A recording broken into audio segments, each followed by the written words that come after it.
जिन शेयरों में कभी विदेशी निवेशक लाइन लगाकर पैसा लगाते थे, अब वही शेयर वो तेजी से बेच रहे हैं। यहाँ बात हो रही है भारत की सबसे बड़ी कंपनियों की। Reliance, TCS, HDFC bank, Titan, Infosys, इन जैसी दिग्गज कंपनियां जिनसे विदेशी निवेशक यानी एफआईआईज ने पिछले एक साल में करीब 80,000 करोड़ रुपए निकाल लिए। और इस वजह से भारतीय बाजार में अब हलचल मची हुई है। सबसे बड़ा झटका टीसीएस को लगा। विदेशी निवेशकों ने इसमें लगभग 12,900 करोड़ रुपए की बिकवाली की, जिससे उनकी हिस्सेदारी 11.5% से घटकर सिर्फ 10.3% रह गई।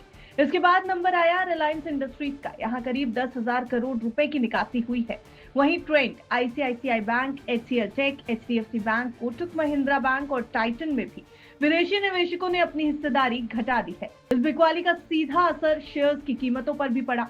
टीसीएस का शेयर 16% टूटा, एचसीएल टेक करीब 20% गिरा, ट्रेंड 25% नीचे आ गया और इन्फोसिस में भी 10% की गिरावट दर्ज हुई। यानी टॉप आईटी और बैंकिंग स्टॉक्स में एक के बाद एक बड़े झटके। देखिए, ये सब कुछ तो हमने आपको बताया जहां पर स्टॉक्स में गिरावट हुई है, वो भी एफआईआईज के एक कदम से। लेकिन बाजार में सब कुछ नेगेटिव यानी नकारात्मक नहीं है। कुछ कंपनियों में विदेशी निवेशक अब भी भरोसा दिखा रहे हैं और उन कंपनियों के नाम हैं Yes bank, Maruti Suzuki, Hindustan Unilever, Waaree energies, Adani Wilmar agri business. यहां तक कि येस बैंक में ही एफआईआईज ने 12,500 करोड़ रुपए तक की खरीदारी कर ली। यानी जहां एक तरफ टेक और बैंकिंग शेयरों में निकासी हुई, वहीं दूसरी तरफ कंज्यूमर और एनर्जी सेक्टर में एफआईआईज की एंट्री बढ़ रही है।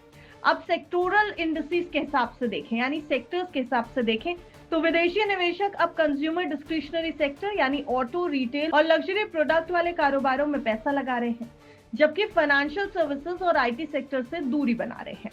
अब सबसे दिलचस्प बात, विदेशी निवेशकों का भारत में निवेश अब 13 साल के निचले स्तर पर पहुंच गया है। सितंबर 2025 तक उनकी हिस्सेदारी से 16.7% रह गई है। लेकिन इसी दौरान भारतीय म्यूचुअल फंड यानी डीआईआईज ने इतिहास बना दिया।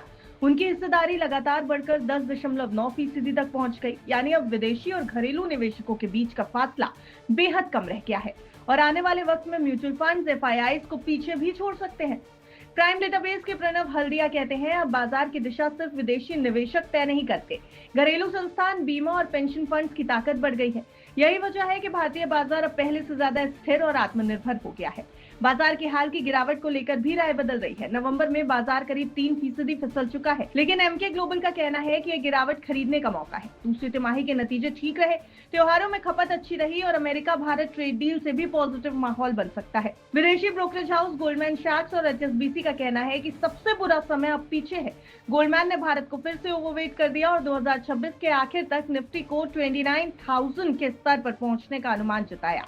एचएसबीसी के मुताबिक अब विदेशी निवेशक धीरे धीरे भारत में दोबारा पैसा लगाना शुरू करेंगे। कुल मिलाकर तस्वीर साफ है, विदेशी निवेशक भले ही पैसा निकाल रहे हों, लेकिन भारतीय निवेशक अब बाजार की नई ताकत बन चुके हैं। घरेलू बचत, म्यूचुअल फंड्स और रिटेल निवेशकों के भरोसे भारतीय शेयर बाजार अब विदेशी पैसों पर निर्भर नहीं, बल्कि खुद पर भरोसा करना सीख गया है।